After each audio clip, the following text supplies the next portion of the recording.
Hi, this is Andrea Vicari, and you're listening to Jazz Doodles on jazzlondonradio.com. Today's show's all about drummer Peter Erskine. Peter Erskine made his first break with the Stan Kenton Orchestra. He then went on to play with the very famous group Weather Report, and has been known to play with other groups such as Steps Ahead, and also collaborated with British musician John Taylor and Kenny Wheeler. I have an interview with him when he was visiting London in May, just a week before his couple of dates at Ronnie Scott's. I'm sitting here with Peter Erskine, jazz drummer. Thank you for coming on the show. It's a great privilege. You're one of my heroes. Welcome to London. Thank you. According to your website, which is one of my sources of information, you've got 50 albums to date as a leader and a co-leader. Wow, that's really something. But you've also got a new album called On Call, with John Beasley, Bob and Benjamin Shepherd on your own record label, Fuzzy Music. So I wondered if you wanted to tell us a bit about that new CD and the band and the music. Okay, would love to. Even though Bob Shepherd and Benjamin Shepherd share similar sounding names, Bob Shepherd is no relation to Benjamin Shepherd. Benjamin is a young and fabulous bass player from New Zealand who is settled in Los Angeles. He plays both upright bass and electric. In the Dr. band, his role or function is to play electric bass, and he really brings the funk. Bob Shepherd is a wonderful saxophonist who I've known since 1979 when I first moved to Los Angeles. John Beasley, who I guess we could consider like the MD, the music director for the Dr. band, is also known to many of your listeners as being the MD of International Jazz Day. The last few years, he's been the person responsible for putting those shows together. He's also recorded, he's got a band or something that's called Monkestra, isn't it? The Monkestra. Yeah, in fact, I was depping for one of their drummers who normally plays with the band. We did some European festival dates, and we played Ronnie Scott's for 2 nights. That was about a year ago, and it was so much fun. Yeah, John's a great arranger. He's a great keyboard player. He's a great musical conceptualist. Without John, I don't know if the entire Dr. thing ever really would have gained traction. We're up to our 3rd album now, the one that you mentioned. It's titled On Call. Whenever the band plays in Europe, particularly in Germany, it's always announced as Dr. But the joke, which is apparent to most people, especially when you see it in print, it's Dr.UM, drum. Dr.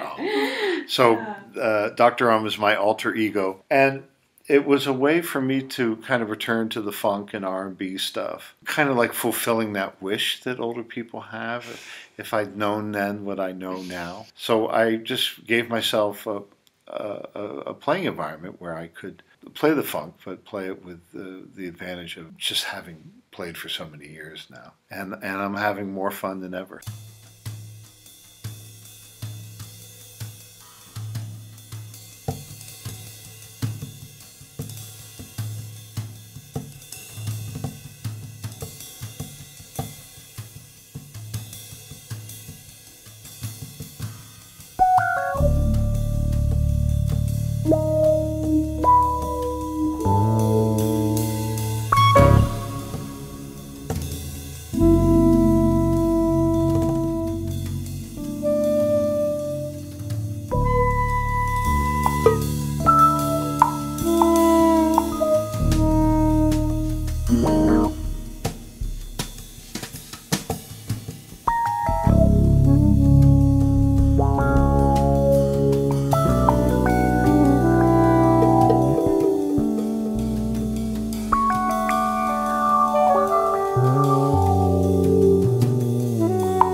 So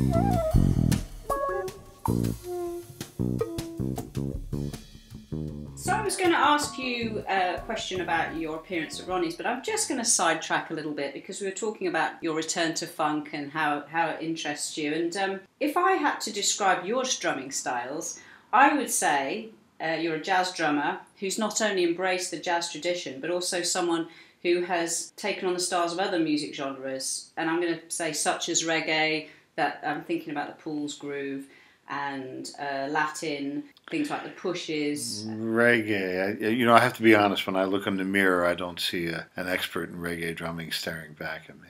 Did you pick up, I mean, maybe, that thing of where you listen to music and you subconsciously adopt styles, I have to say, when a lot of my drumming friends, I play a bit of drums but not professionally, get together, they all talk about your groove on Pools. Oh. And we love it, but it's I mean, maybe it's just... The groove on Pools is just thanks to the brilliance of the tune, the composition. Invited that in, and the composer, Don Grolnick, didn't like the beat I was playing the first time around. He said, can you do something different?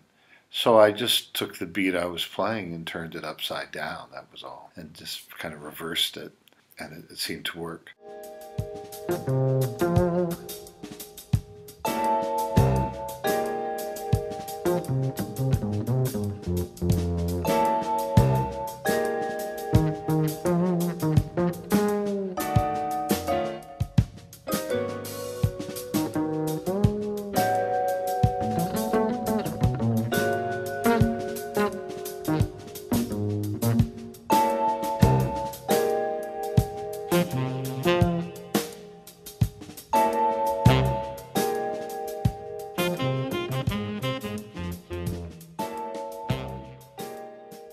The drumming that I do just, I think, reflects that, I was a child of the times.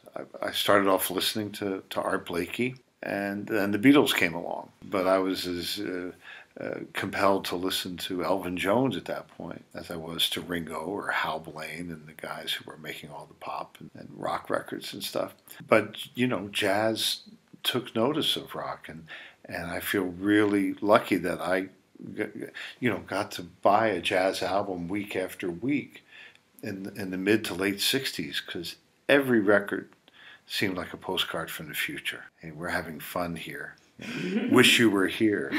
It just seemed like whatever rules that I might have imagined there'd been in the distant or not so distant past were just all being broken. So everything was this very positive message of yes, musically. I don't know how much of that's being provided to younger musicians today. I don't sense it.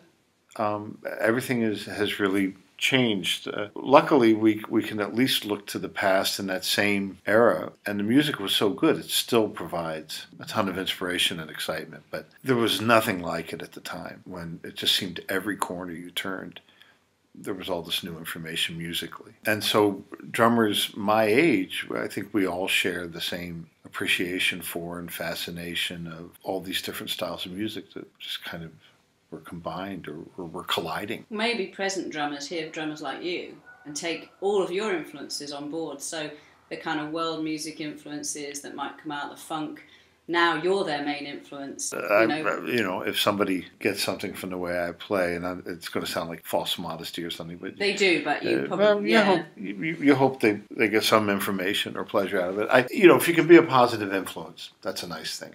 My main concern is for the other musicians on the bandstand. I think you can hear that.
I got some of my information from a long conversation with the drummer in my band called Nick France, who you have met. Yeah, he's a great drummer. And he sat down and we were talking together. He'd been staying, because he'd been doing some gigs with my band at the weekend. And one of the things he said to me is, he talked about you're a disciplined drummer and thoughtful in your approach. And he said what was great, what he admired in your drumming, one of the aspects was the fact that sometimes you wouldn't play something. The fact that you almost resisted the urge, so it actually comes out as quite thoughtful drumming. And he cited a few examples where he said you could have done that, but you didn't do that. And it's that kind of maturity in your playing. I think I'd call it maturity, maybe thoughtfulness. Thanks. What it is really, it's kind of a visual way of playing. It's a musical equivalent of using light and shadow, utilizing space that way, or discipline to not play the obvious. To me, it's just much more interesting. It creates a lot more musical tension. It focuses the ear of the listener in a different way. And to play the expected thing, number one, to me, it clutters up the space too much. And number two, it's boring. There are any number of good reasons to not do that. And for drummers who are interested in pursuing this, well, what I tell my students, I say, just play what you'd like to hear. And I think we often don't listen in real time to what we're doing. It's just like a conversation. You're spending all your time thinking about what it is you want to say instead of really listening to what the person's saying to you. So if you're not really listening to the music and just worrying about what to play, of course you're going to play the same old every time. But if you're really listening, you'll, oh, yeah, I didn't have to play anything, and you just become more involved with listening. And then you begin to hear the music like the audience is hearing it. You begin to hear it in the studio as the microphones are hearing it.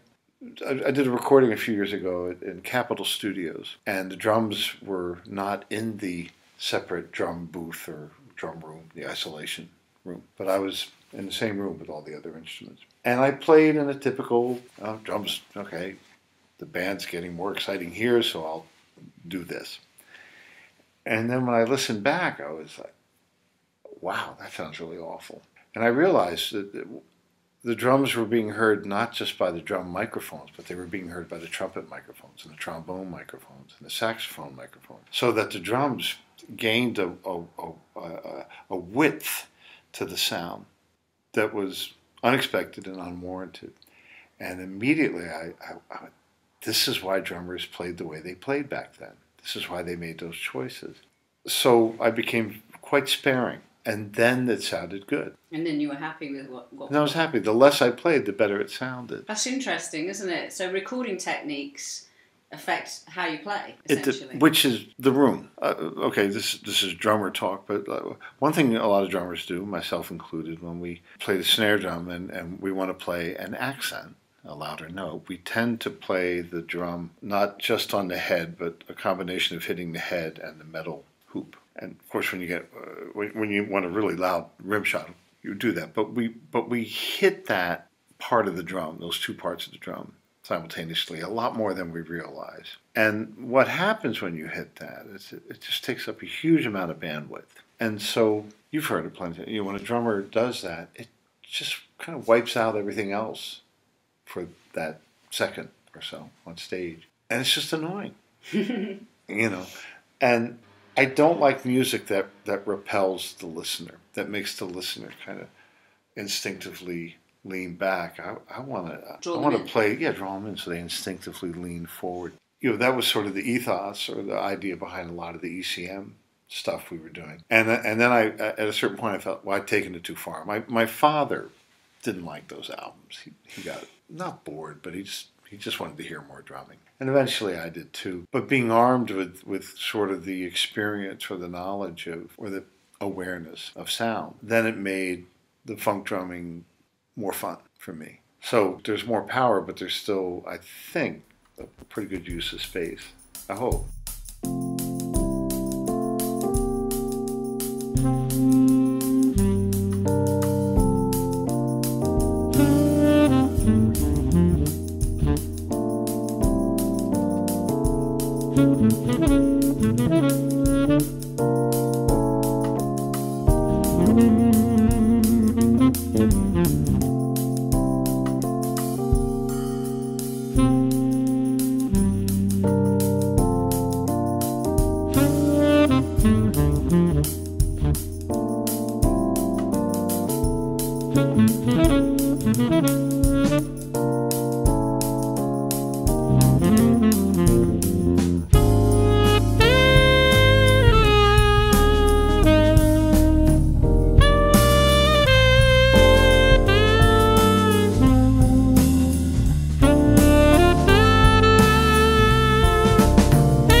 So that was Uncle Don, and I wrote that in memory and in tribute to the late Don Grolnick.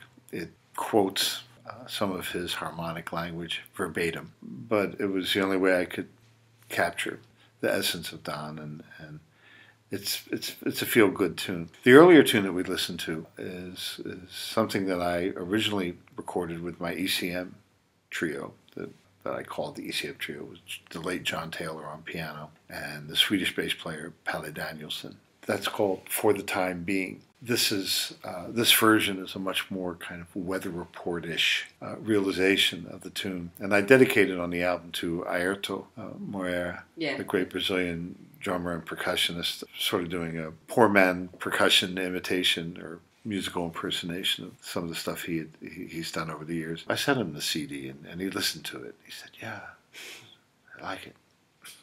Well, that's nice. It's nice when you... I'm glad he liked it, yeah. Yeah, it's great. I'm going to go on to a question now that actually, again, it's kind of tying in nicely. Over your long and successful career as a drummer, you've played with bands such as Weather Report, Steps, Steely Dan, Joni Mitchell, and many UK musicians you were just talking about, such as Kenny Wheeler and John Taylor. We'll talk a little bit more about them in a minute, but what would you put as the highlights of your career? Truthfully speaking, several highlights have occurred here in London. Getting to play the Queen Elizabeth Hall with Don Grolnick, Michael Brecker, and Randy Brecker as part of Don's group. It was just a thrilling concert. Steve Gadd was in the audience that night. He had just started rehearsing with Eric Clapton. And it was just so much fun. Getting to rehearse and then play Kenny Wheeler's music for large and small ensembles, including the suite that he wrote, was also, a thrill. I mean, the impact that music has had on people. It was great just getting to work with Kenny and John Taylor and Dave Holland, and that whole big band was remarkable. And John Abercrombie was part of that. And then recording-wise, I think the Joni Mitchell album, Both Sides Now, might be one of the highlights of the stuff I've gotten to do. We recorded that at Air Studios here in London. Vince Mendoza wrote these incredible charts, and Joni was incredibly well prepared. Probably 85% of the vocals you hear on that album were tracked during those first takes. I mean, almost everything was a first take from Joni. And the orchestra, we rehearsed it, and then boom, did it. I remember speaking with the security guard at the studio at one point, and he came up to me and said, I don't know what project you're all working on. He said, but I've never seen the London musicians behave this way. I said, what do you mean? He said, it just seems like something really special is going on. Everyone's kind of hovering in reverence. I remember during one of the playbacks, I looked out into the orchestra room. They were playing it back on speakers for the other musicians to hear. And the violinists were all crying because the music was just so moving. And, it doesn't get any better than that.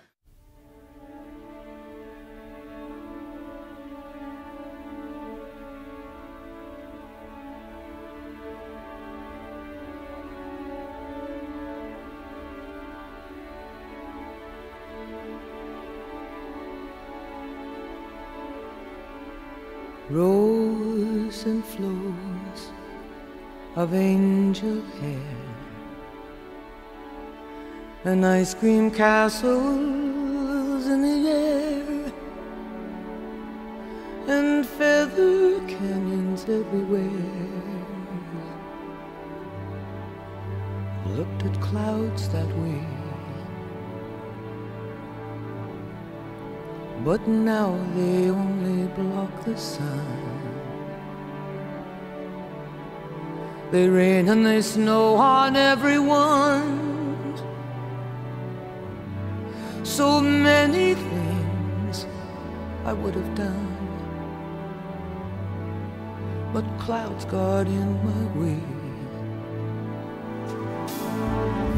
I've looked at clouds from both sides now, from up and down, and still somehow it's cloud illusions I recall.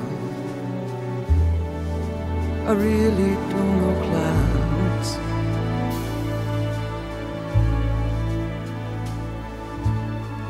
At all.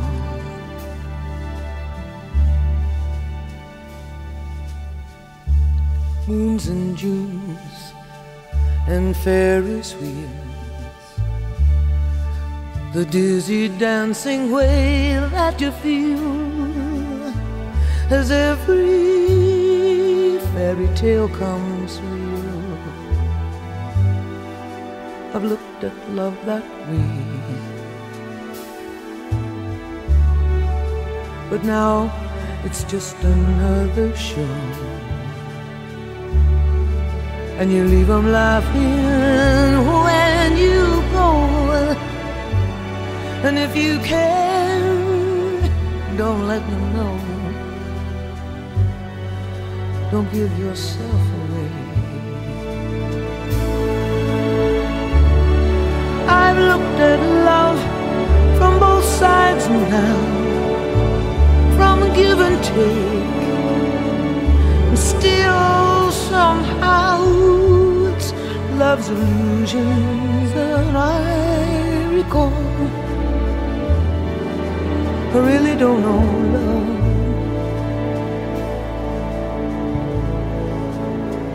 I really don't know love at all.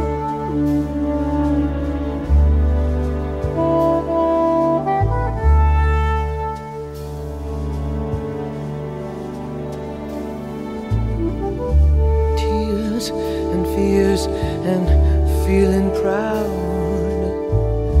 to say I love you right out loud. Dreams and schemes and circus crowds, I've looked at life that way. Oh, but now, old friends, they're acting strange, and they shake their heads and they tell me that I've changed. Well, something's lost, but something's gained in living every day. I've looked at life from both sides now, from win and lose, and still somehow it's life's illusions I recall. I really don't know life at all.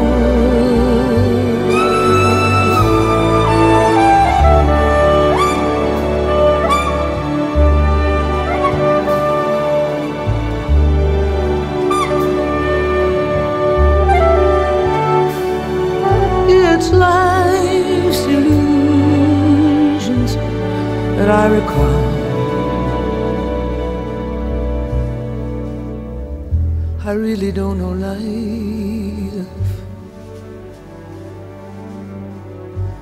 I really don't know life at all.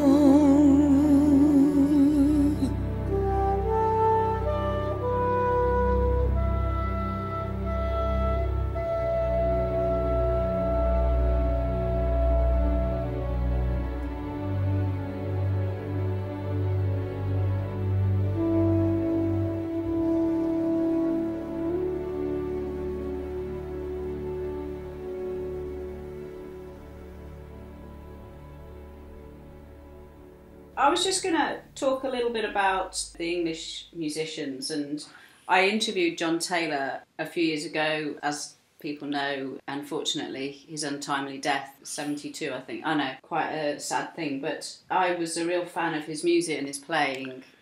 Met him on several occasions, absolutely loved his music.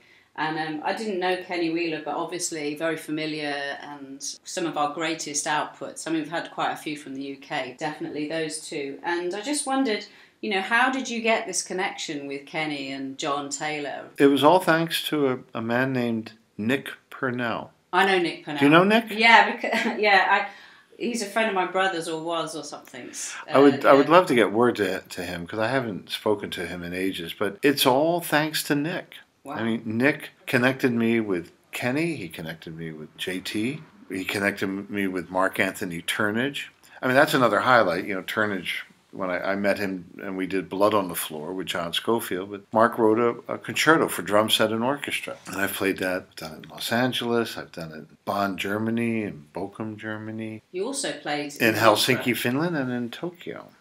Nick Purnell was a guy that introduced me to all these people. And it was part of one of the arts councils with Tony Dudley Evans. Yes, I know Tony. Yeah. I'm from Birmingham originally. All right, so they're all based in Birmingham. And so from like the late 80s on, I found myself in this circle of people. The initial meeting with Kenny and John happened because we were sharing a bill. I was playing with John Abercrombie's trio, and Kenny and John and Norma Winston were playing as the group Azimuth, and we were sharing. I loved that group as well. Huh? I love that group as well. That was one of my favourite. Yeah, and normally, so it was at some club. I think it was Fat Tuesdays in New York, and normally when the other band plays, you decide to like go out and get some fresh air, do something. We couldn't leave the room. I was just astonished by what I was hearing, and so I thought, wow, to get to play drums with someone with this kind of rhythmic sophistication and hyper awareness like John Taylor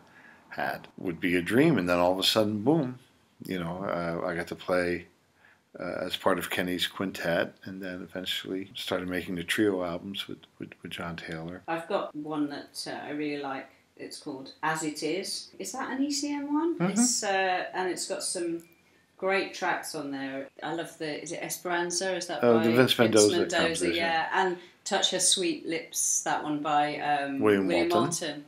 Just beautiful music. In fact, I'd quite like to play Esperanza. So here we go. Let's have a listen to that.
So yeah, we were talking about UK musicians and your association with the late Kenny Wheeler and John Taylor. But one of the great things about being a musician is your music does live on. So that's a wonderful thing. We just listened to a track called Esperanza. If any of your listeners are fans of the Kenny Wheeler albums on ECM, The Widow in the Window or or music for large and small ensembles. The CD that might really blow their minds. And I just received this as a gift from an American trumpeter named Brian Shaw, who's working on a biography of Kenny Wheeler. And he started talking to me about this album of Kenny's titled Windmill Tilter.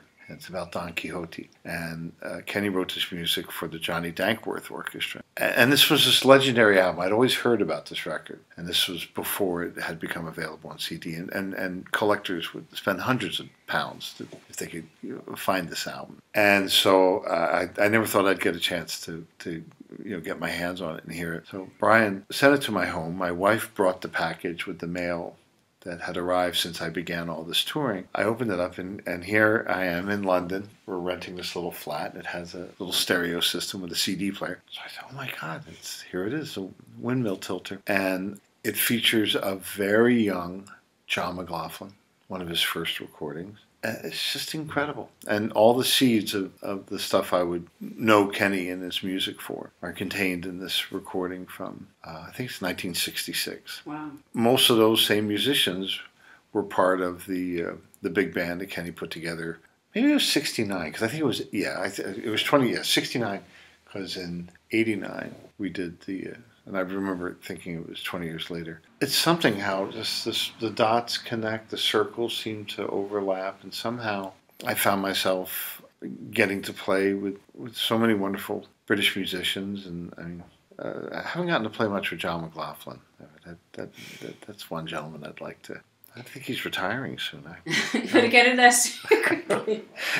I mean, I think it's lovely collaboration. I love the idea of different, countries coming together. I mean, I suppose we feel quite connected to the States, and there's obviously that link. But I do think collaboration between, and working, it's nice to have that connection, isn't it, really, between places? Different points of view, Right. Kenny Wheeler, he wrote the music playing flugelhorn. Derek Watkins, Henry Lowther, they were both in the ECM big band. Chris Pine, Mike Gibbs, of course I've worked with a lot. Tony Coe, the wonderful saxophonist, is playing all over this. John McLaughlin, Dave Holland, who did the big band thing. It's just remarkable. So this was recorded in March of 1968. Just over 20 years later, we got to do the Kenny Wheeler big band. There's just so much heart in this music. Windmill Tilter, the story of Don Quixote.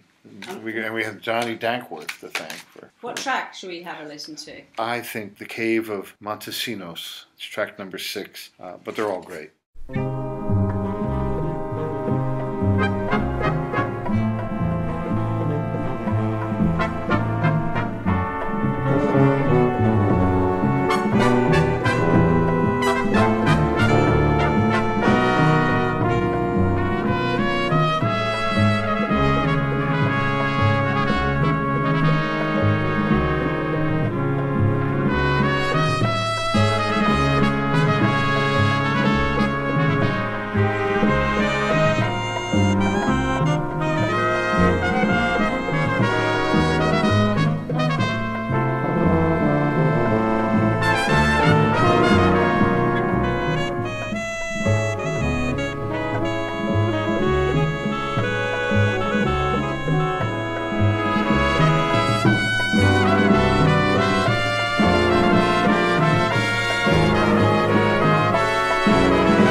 The name of the album is Windmill Tilter. It's the story of Don Quixote told by Ken Wheeler, who we know as Kenny Wheeler, and the John Dankworth Orchestra, featuring a very young John McLaughlin, Dave Holland. We were talking a bit about your playing with English musicians, UK musicians, and then you mentioned about playing some music by composer Mark Anthony Turnage, and you played in the opera Anna Nicole. Mm-hmm. And I came to see it because some of my friends are in it. Yeah, John Paracelli and Mark Lockhart were playing with you. And I've got to say, it was, for me, it was one of the best operas I saw. I know it's probably disrespectful for the tradition, but for me it was everything you get in an opera. It was dramatic, it was funny, you know.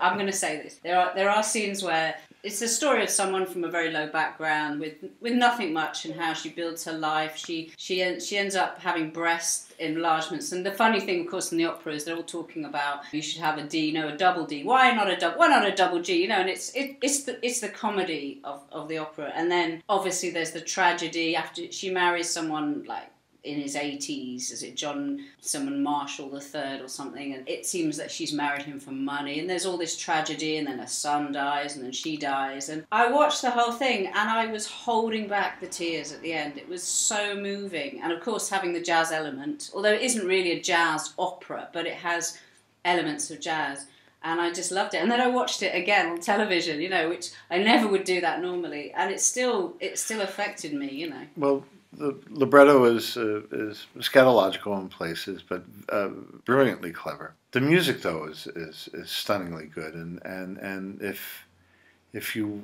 feel like having a good cry at the end of an opera, it's because the music just. Did you feel emotional? Oh yeah, very. People characterize Mark Anthony Turner's music as, you know, it's iconoclastic, it's discordant, possibly, or whatever. But I think of him as a very romantic composer. He's very tuneful, and when you start investigating the layers, because there's so many layers going on musically with him, there's just a tremendous amount of melody and heart in the music. I find him to be a very melodic and emotional composer, in addition to his being all the other things that make him exciting. And I really like his stuff. What I've heard, like I said in that opera, I was moved. I love the music, but also how it related to the story was great. Of course, my favorite opera right now is La Boheme. I've at this late stage of my life just discovered La Boheme, and I'm like, wow, this is really a great opera. And it's kind of like you said, you know, it has everything you want in your opera. It's got the drama, it's got the spectacle, it's got the pathos, it's got the humor, love rising, love found, love lost, and melodies. You know, you gotta have tuneful melodies, and Anna Nicole had some really great melodies. The thrill in getting to do that, of course, anytime I get to play with John Pericelli, also Martin Robertson, the saxophonist who was in the orchestra, was getting to play with John Paul Jones, played bass and also one of the mandolin parts. For those listeners who might not understand the significance of John Paul Jones, he was the original bass player in Led Zeppelin. I never paid that much attention to Led Zeppelin because I was kind of a jazz snob at the time. My loss. But I knew that John Paul Jones had been a studio musician of some note and experience in London before he joined this band of kind of superstars. Anyway, while most of the music in Anna Nicole was written, you know, it was fairly tightly controlled playing space for us. We were waiting to rehearse one of the big dance scene, the big party scene. And so I was there with this stand-up, we called a cocktail kid. Oh, yeah. I remember that. Yeah. And John Paul Jones had this small bass amp. And we just started jamming. And I got to experience this amazing, big, wide, fat beat that English bass players have. And it's different from any other bass player's beat. And I don't know how else to describe it, but I was just like, wow, I'm actually getting to play this beat with John Paul Jones. And as much fun as the opera was, that was the highlight of the experience. It's like 30 seconds of just, holy cow. Getting the jam with John Paul Jones. Yeah. He's a lovely guy, incredibly modest.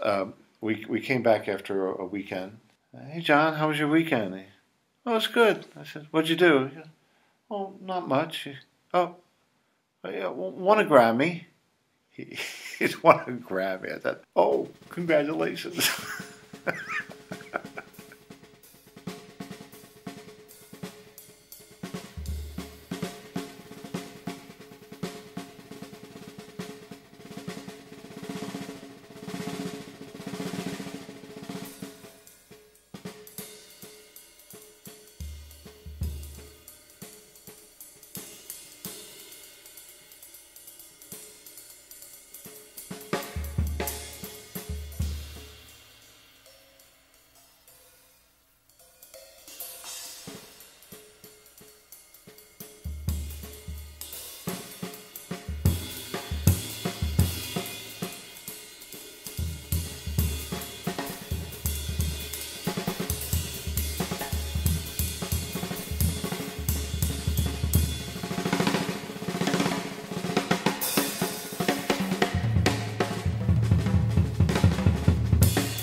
kind of really getting into what music we like, and it's always nice when conversations go about that. And I have to say this, because we have favourite albums through our lives, things that we remember very strongly.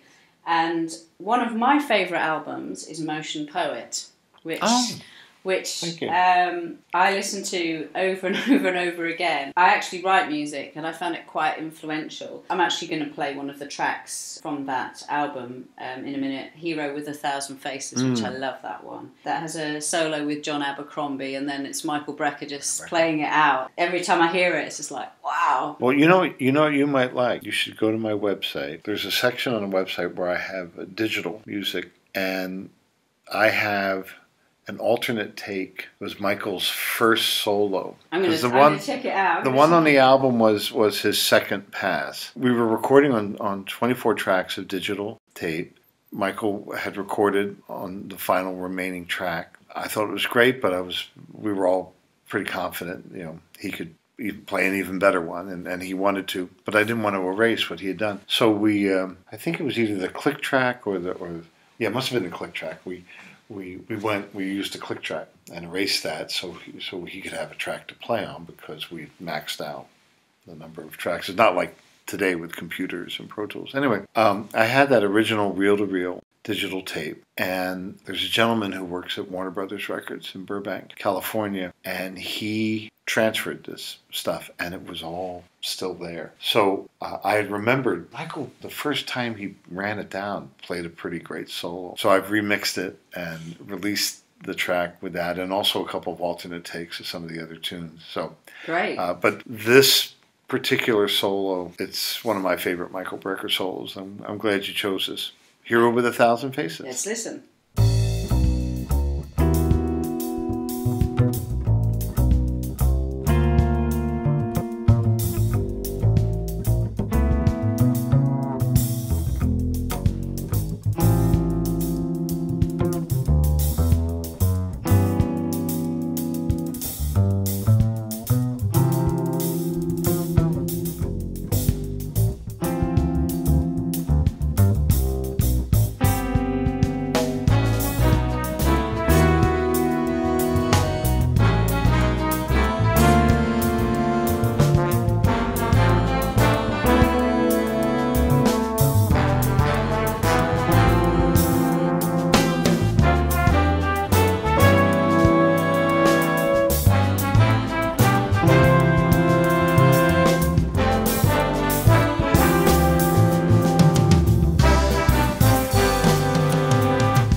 So that was Hero with 1,000 Faces, and that was off an album called Motion Poet, and it's Peter Erskine's album. And we should mention it's a Vince Mendoza arrangement and composition. And I recommend checking out that album because it's a classic. It's got some really great tunes on there. So I'm coming towards the end of my interview with Peter Erskine. I have to say that I could probably sit here for a long time, but I promised not to make it too long. Well, with the length of my answers, we could be here for a long time. I know. Sorry. So I tried. So I'm just going to finish with a couple of things. One of them is you're at Ronnie Scott's next week, and this is with the pianist Kenny Werner. And it's described as Art of the Quartet. And I just wondered, I was going to say, is it your current band? But you obviously have many, many bands. So. It's a bit of a cheeky name for a band. It's not my band. The leader really is Benjamin Koppel, the Danish saxophonist who brought Kenny and myself together with the bassist Johannes Weidenmuller. A few years ago, we played at the Montmartre Club, Copenhagen. We then played the Jazz Festival in Copenhagen last summer with Scott Colley on bass. And we all had such a good time, we thought, well, we should, play more gigs than what might be available in Copenhagen. So we're beginning the tour at Ronnie's on Monday and Tuesday. That's the 28th and 29th of May. And then we'll be taking the train to Paris and doing a couple nights there, and a couple nights in Germany, and then several nights up in Denmark. I'm looking forward to it. This trip has been an interesting one for me because I started off with the Dr.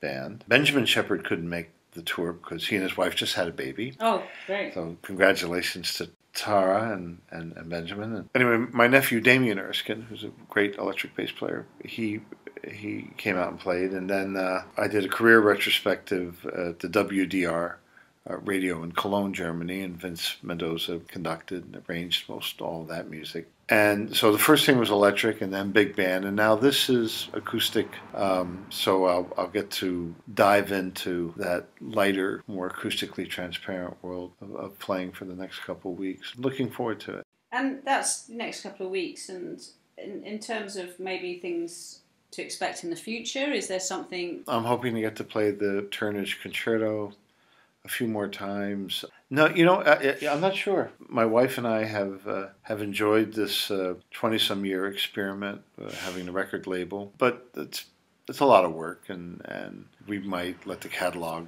sit and mature for a bit without creating too much more new product. I turned 64 in a week or so. Looking to shed things.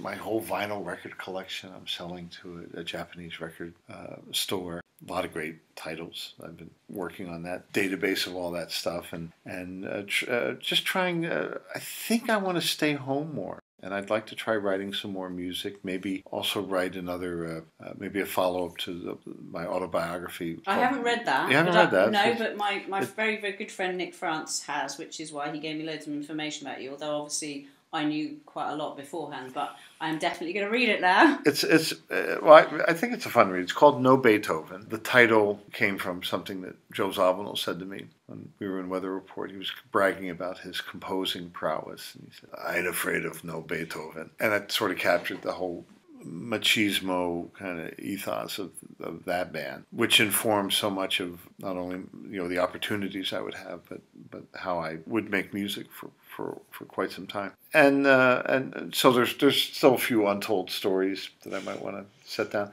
So I think the next couple of years may involve less traveling, a little more reflection and contemplation and teaching. I teach online at a place called artistworks.com, and I also teach at the University of Southern California. That's a big part of jazz, paying it forward, passing along the knowledge. You know how that goes. So that'll be a good place to put my energy for a bit. Well, thank you so much for giving up quite a lot of your time in this brief visit to the UK, and I wish you all the best in your future gigs. Thank you very much. Thanks, and I look forward. I hope we get a chance to play together sometime. Thank you. All right, thank you.